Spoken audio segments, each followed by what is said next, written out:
எல்லாருக்கும் வணக்கம். இன்னைக்கு 26ஆம் தேதி ஞாயிற்றுக்கிழமை. நம்ம ஓட்டு போட்டு 3 நாள் ஆயிடுச்சு. போட்ட ஓட்டுக்கள்லாம் பத்திரமா இருக்கா? அது எங்கேயாவது மாத்தி கீத்தி ஏதாவது ஆயிடுமாங்கிற பதட்டத்தில அந்த அ இந்த பூத்தெல்லாம் பார்த்துக்கிறவங்க, அந்த கட்சியை சேர்ந்தவர்கள் அவர்கள் இருக்காங்க. ஒரு 3 அடுக்கு பாதுகாப்பு வேற போடப்பட்டிருக்கிறது. நாம ஓட்டு போட்ட மிஷின்ல இருக்கிற பேட்டரி எல்லாம் ரிமூவ் பண்ணிட்டாங்க. ஸோ, அது பேட்டரி இல்லாத பொழுது, அத வெளியிலேருந்து எந்த விதத்திலயும் அத ஆப்பரேட்லாம் பண்ண முடியாது. முதல்ல அந்த நம்பிக்கை நாம வச்சுக்கணும். யாரும் போய் அப்படி பண்ணிட முடியாது. தவிர ஒரு ஒரு ஏரியால, ஒரு தொகுதியில ஒரு ஒரு வே வேற வேற வேட்பாளர்கள் தான் நிப்பாங்க. வேற வேற சின்னத்தில இருப்பாங்க. சுயேட்சைகள் வேற வேற இருக்கும் பொழுது, இதுக்கு அதுன்னு மாத்திலாம் போடுறதெல்லாம் நடக்காத காரியம். நாம அந்த விஞ்ஞானத்து மேல உண்டான நம்பிக்கைய முதல்ல வச்சுக்கணும். அடுத்தது எல்லாருக்குமே நாம ஓட்டு போட்டவங்க ஜெயிக்கணும் அப்படிங்கிறது. என்ன பொறுத்தவரைக்கும் கண்டிப்பாக திமுக ஜெயிக்கணுங்கிற எண்ணம் எனக்கு உண்டு. ஏனென்றால் என்னுடைய அ அருமை நண்பர் திரு மு.க. ஸ்டாலின் அவர்கள் 2வது முறையாக முதலமைச்சராகவும், திமுக 7வது முறையாக ஆட்சி அமைக்கிறது எனக்கு ரொம்ப சந்தோஷத்தை குடுக்கும். அதுக்குண்டான காரணங்கள்லாம் நான் சொல்லியிருக்கிறேன். ஆனால் அதையே ஒரு அதிமுகல இருக்கிறவங்க அப்படி யோசிக்கணும்னு நான் எதிர்பார்த்தா, அது நடக்காது. புதுசா வந்திருக்கிற அ நம்முடைய விஜய் கட்சி, அவங்க இருக்கவங்க அப்படி யோசிக்கணும்னு நெனைச்சா, அது நடக்காது. அதேபோல நம்முடைய சீமான் கட்சி, யாராக இருந்தாலும் அவர்கள் ஜெயிக்கணும், அவர்கள் ஆட்சி அமைக்கணும் அப்படிங்கிற ஒரு எண்ணம். இப்போ இந்த தேர்தல்ல என்னன்னு சொன்னா, புதுசா ஒரு இது என்னன்னா, இது விஜய் கட்சி வந்ததுனால மொத்தமா எல்லாமே மாறிடும் தேர்தல்ல.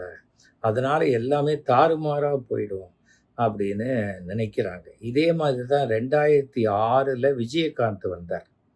ஓகேயா? அப்போ விஜயகாந்த் வந்தபோது ஒரு ஒரு தொகுதியிலயும் குறைஞ்சபட்சம் அவர் 8000லேருந்து 10,000 ஓட்டுக்கள் வாங்கினார். நான் சொல்றது இதுல மயிலாப்பூர்லயே 8,500 ஓட்டோ என்னமோ விஜயகாந்துடைய கட்சி வாங்கியது. அப்போ மயிலாப்பூர்ல லோக் பரித்ரன் அப்படின்னு புதுசா ஒரு இளைஞர்கள் அவங்க அதுக்கு பிறகு அவங்க கொஞ்சம் கொஞ்ச நாள் கழிச்சு அப்புறம் அ மக்கள் நீதி மையத்தில சேர்ந்தாங்க. இப்ப மக்கள் நீதி மையம் திமுகல சேர்ந்துருச்சு. அது மாரி ஆயிடுச்சுன்னு வச்சுக்கோங்களேன். அந்த மக்கள் நீதி மையம் க்கு முன்னாடி அந்த லோக் பரித்ரன் எல்லாமே இன்ஜினியரிங் காலேஜ் பசங்க, படிச்ச பசங்க. ஷர்ட்ஸ்லாம் போட்டுக்கிட்டு, கார்னர்லலாம் நோட்டீஸ் குடுத்து, ஊழலற்ற ஆட்சி எல்லாம் சொல்லி அ பண்ணினாங்க. அவங்க ஒரு 9,000 ஓட்டோ, 10,000 ஓட்டோ வாங்கினாங்க. இது 2யும் தாண்டி தான் நான் நெப்போலியனை விட 1250 ஓட்டுக்கள் அதிகமாக பெற்று நான் மயிலாப்பூர்ல எம்.எல்.ஏ ஆனேன். 2 விஷயம் இருக்கிறது. அதிகமான ஓட்டு வாங்குறதுன்னு ஒண்ணு இருக்கு. அதிகமான சீட்டு வாங்குறதுன்னு ஒண்ணு இருக்கு. நாம ஒரே ஒரு ஓட்டுல ஜெயிச்சாலும், யார் அந்த ஒரு ஓட்டு அதிகமா வாங்கினாங்களோ, அவங்க தான் எம்.எல்.ஏவாக ஆக முடியும். இத நல்லா தெரிஞ்சுக்கங்க. நடுவுல போன தேர்தல்ல கூட பாராளுமன்ற தேர்தல்ல நான் கூட கோயம்புத்தூர்ல இவ்வளோ தான் குறைச்சலா வாங்கினேன் அப்படின்னு ஒரு அ அதிமேதாவித்தனமான ஒரு வேட்பாளர் ஒரு கட்சியினுடைய தலைமை பொறுப்புல இருந்தவர் பேசும்போது நான் சொன்னேன், "அதுக்காக உங்கள பார்லிமென்ட்ல பெஞ்சுல உட்காராதீங்க, தரையில உட்காருங்கன்னு சொல்லுவாங்களா? ஒரு ஓட்டுல தோத்தாலும் தோத்தது தான். அவ்வளோதான்." இப்ப யார் அதிகமான சீட்டுக்கள் பெற்று ஆட்சி அமைக்கிறாங்கன்னு பார்க்கும்போது, எனக்கு தெரிந்து 150 இடங்களுக்கு மேல் பெற்று ஆட்சி அமைக்கக்கூடிய வாய்ப்பு திமுகவுக்கு தான் இருக்கிறது என்பது என்னுடைய கணிப்பு, கருத்து, ஆசை, விருப்பம் எல்லாமே வச்சுக்கோங்களேன். ஓகேயா? அதுல ஃபுல் மெஜாரிட்டியோட தான் 130, 135 சீட்டு வரைக்கும் திமுக ஃபுல்லா பெற்றுவிடும். யாருடைய தயவிலயும் நான் எனக்கு எப்படியாவது காப்பாத்துங்கங்கிற அளவுக்கெல்லாம் இருக்க வேண்டிய அவசியம் இருக்காது. ஆனால் ஓட்டு விகிதாச்சாரம் குறையும். அது எப்படி குறையும் அப்படின்னு கேட்டீங்கன்னு சொன்னா, இளைஞர்களுடைய ஓட்டு மிகப்பெரிய அளவுல இன்னைக்கு விஜய்க்கு விழுவது என்பது உண்மையான ஒரு விஷயம். ஆனால் அந்த விஜய்க்காக அப்பா, அம்மா போடுறாங்க, தாத்தா, பாட்டி போடுறாங்களா இல்லையாங்கிறது நமக்கு இன்னும் தெரியாது. அது ஓட்டு எண்ணிக்கை வந்த பிறகு தான் தெரியும். அதனால விஜய் கட்சியில 1.25 கோடி பேர் உறுப்பினர்கள் இருக்காங்க அப்படின்னு சொன்னால் கூட, அ அ டிஎம்கேல 2.5 கோடி பேர் இருக்காங்க. ஏடிஎம்கேல கிட்டத்தட்ட 2 கோடி பேர் இருக்காங்க அப்படின்னு வச்சுக்கிட்டாங்க.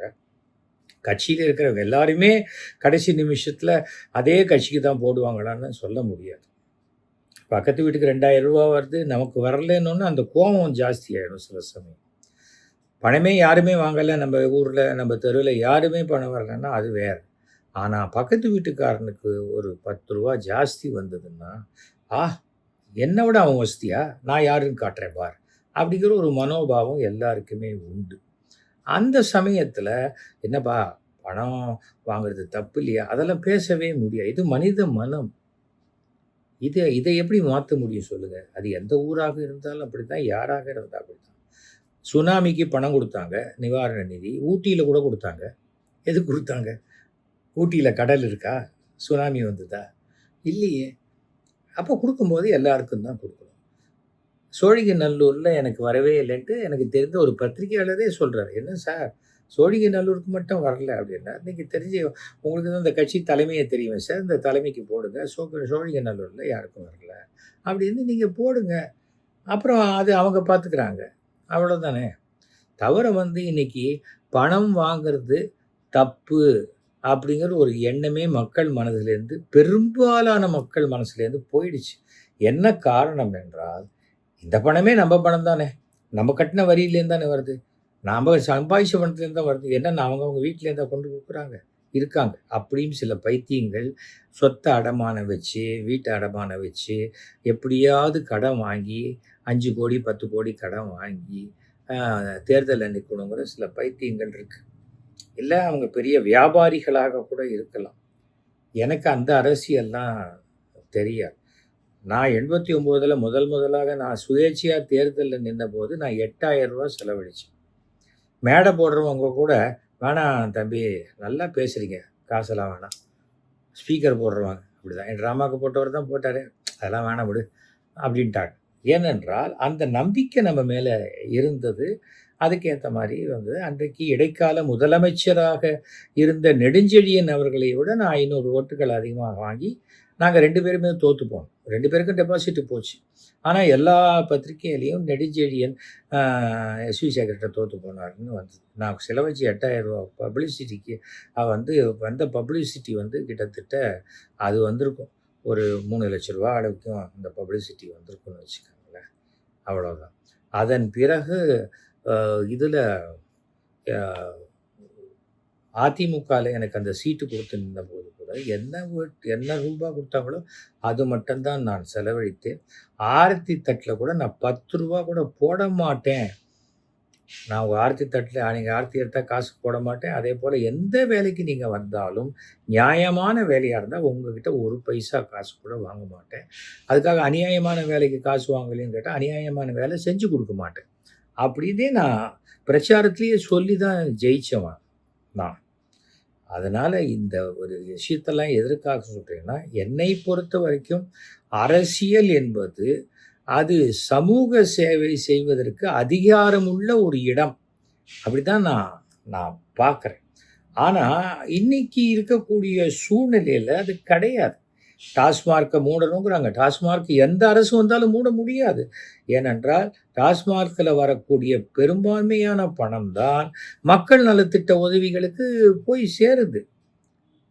அந்த மாரி தான் இருக்கு. ஆனா, எனக்கு தெரிந்த வரைக்கும் மணல், கிரானைட் அது போன்ற விஷயத்தையும் அரசு உடைமையாக்கி விட்டால், அதுல வரக்கூடிய பணம் இன்னும் அதிகமான பணமாக இருக்கக்கூடிய வாய்ப்பு இருக்கிறது. ஆனா, அதுக்கெல்லாம் அரசாங்கத்தில தேவைப்பட்ட அ அறிவாளிகள், விஞ்ஞானிகள் நெறைய பேர வச்சு கமிட்டி வச்சு அதெல்லாம் பண்ணிக்கிறாங்க.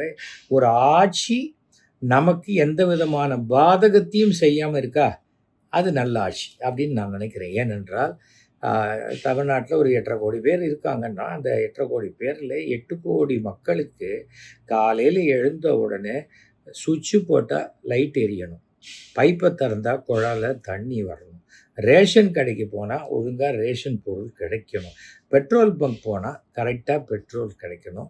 ரோட்டில் போனால் அது குண்டும் குழியும் இல்லாமல் ஸ்கூட்டர்லேருந்தோ நம்ம பைக்லேருந்து விழாத அளவுக்கு அது நமக்கு நல்லபடியாக இருக்கணும். இதுக்கு மேலே யாரும் பெருசாக எதுவுமே ஆசைப்பட்டது கிடையாது. அவ்வளோதான். எல்லாருக்கும் வேறு வேறு ஆசைகள் இருந்தா, ஒரு வீட்ல 10 பசங்க இருக்காங்கன்னா, 10 பேர் ஆசையும் இந்த அப்பா, அம்மா நிறைவேத்த முடியாது. அதில மெஜாரிட்டி எதுக்கு பலன் போகுதோ, அவங்களுக்கு "நீங்க பிரியாணி சாப்பிடலாம்ப்பா" அப்படின்னா எல்லாருக்கும் ஓகே. ஆனா, அத தாண்டி எனக்கு வந்து எரேசர் வாங்கி குடு, எனக்கு வந்து ஜாமெட்ரி பாக்ஸ் வாங்கி குடு, எனக்கு வந்து ஷூ வாங்கி குடுன்னு வேற வேற கேட்கும்பொழுது, அதில எது முக்கியம் அப்படின்னு பார்த்து தான் இந்த பெற்றோர்கள் செய்வாங்க. இதில விஜய் அவர்கள் செய்த மிகப்பெரிய தவறு என்னன்னா, அவர் பேசின மீட்டிங்கில குழந்தைகள் கிட்ட போய் நீ இந்த கிண்டர் ஜாய் இந்த மாதிரிலாம் கேட்குற மாதிரி உங்க அப்பா அம்மாட்ட விசிலுக்கு ஓட்டு போடுங்கன்னு நீங்க கேட்கணும். காது கிட்ட போய் நீங்க விசில் ஊதணும்னு சொன்னது வந்து, அ அரசியலமைப்பு சட்டத்தில தேர்தல் கமிஷன்லேயே ஒன்று சொல்லியிருக்கிறது. அதாவது சிறுவர்களை பிரச்சாரத்துக்கு உபயோகிக்கக்கூடாதுன்னு சொல்லி. இவர் என்னடான்னா பப்ளிக்காவே அத கேட்டிருக்காரு. இது நெறையா குழந்தைகள் இத பார்த்துட்டு நெஜம்னு நம்பி அவங்களுக்கு தேர்தல்னாலே என்னன்னு தெரியாது. முன்னாடிலாம் 21 வயசு தான் ஓட்டு போட. இப்ப 18 வயசு ஆக்கிட்டாங்க. 21 வயசுலயே விவரம் புரியாத ஓட்டு போட்டவங்கலாம் இருக்கும்போது, 18 வயசுங்கும்போது, எனக்கு என்னமோ இந்த தேர்தல் முடிந்த பிறகு ஓட்டு போடும் வயதை 25 வயசாகவும், குறைஞ்சபட்சம் அவங்க வந்து 12த் ஸ்டாண்டர்ட் படிச்சிருக்கணுங்கிறது மாரி ஏதாவது கொண்டு வந்தால், ஓரளவுக்கு நியாயமான மக்களை தேர்ந்தெடுக்க முடியுங்கிறது என்னுடைய பர்சனல் கருத்து.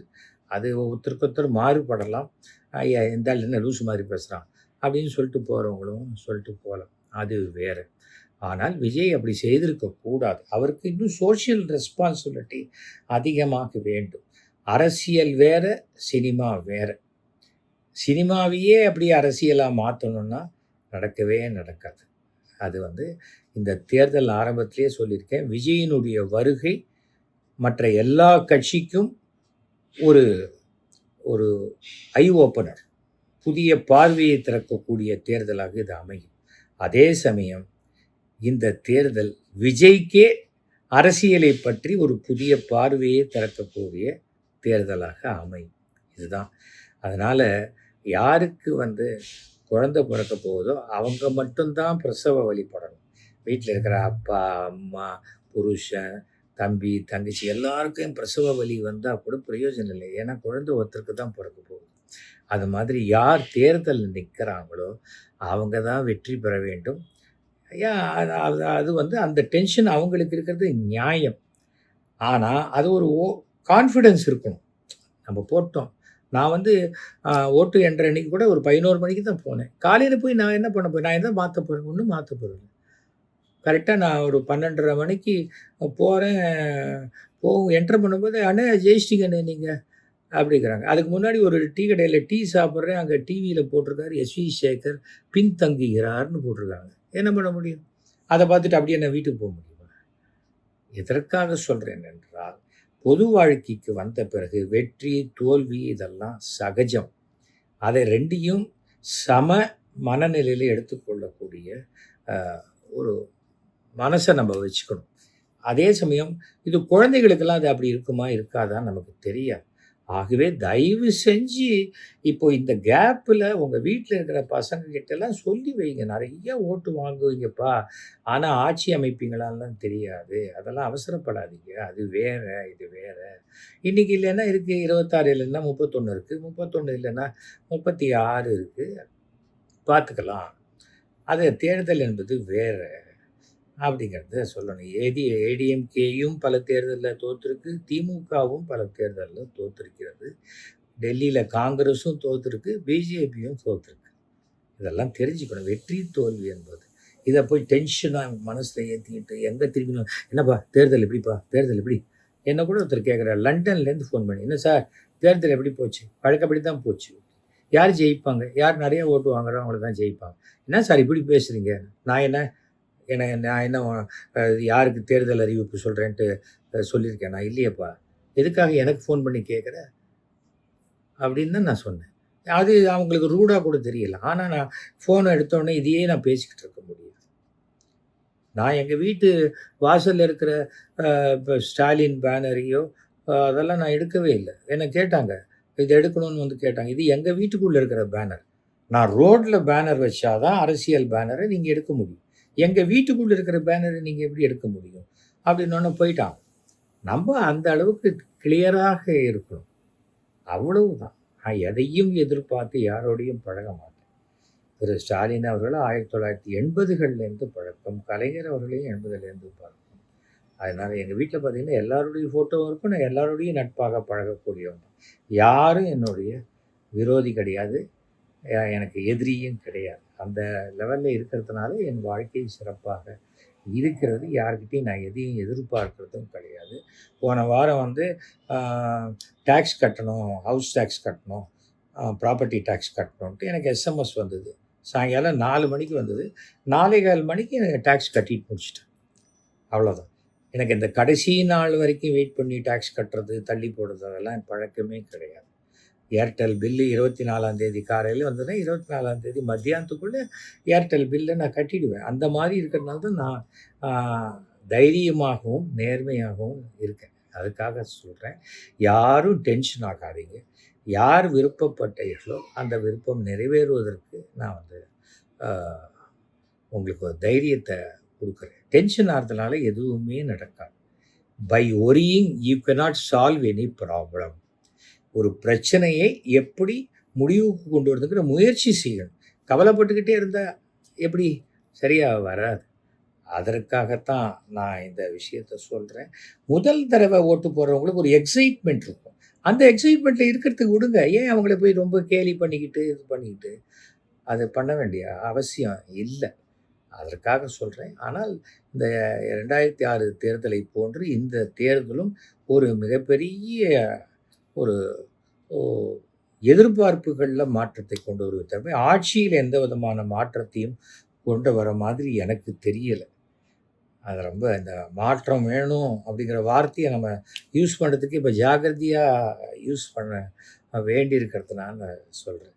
இந்த வரக்கூடிய ஆட்சி, இப்ப இருக்கக்கூடிய ஆட்சியே தொடரக்கூடிய ஆட்சியாகத்தான் இருக்கும் என்பது என்னுடைய நம்பிக்கை. திமுக வந்து ஃபுல் மெஜாரிட்டியோட ஆட்சி அமைக்கும் என்பது என்னுடைய கணிப்பு, என் எதிர்பார்ப்பு, என் ஆசை.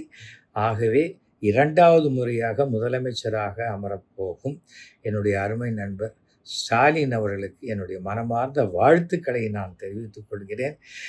அவ்வளோதான். மத்தபடி யார பத்தியும் தப்பா பேச வேண்டிய அவசியமே கிடையாது. அதே சமயம் அ தமிழ்நாட்டில் பிராமணர்கள் புறக்கணிக்கப்படுகிறார்கள் அப்படிங்கிற இது இருந்ததை மாற்றி, ஆ வந்து திரு சீமான் அவர்களும், ஆ திரு விஜய் அவர்களும் பிராமணர்களுக்கு இந்த முறை ஆ எம்எல்ஏ சீட்டு குடுத்ததற்கு என்னுடைய சமூகத்தின் சார்பில் மனமார்ந்த நன்றியை நான் தெரிவித்துக் கொள்கிறேன். இது இனிமே தொடரும். ஒரு 3% இருக்கக்கூடிய பிராமணர்கள் சட்டசபையிலும் 7 பேர் அமர வேண்டும் என்பதற்கு ஆசை. எல்லா கட்சிகளுக்கும் வர வேண்டும், வரும்.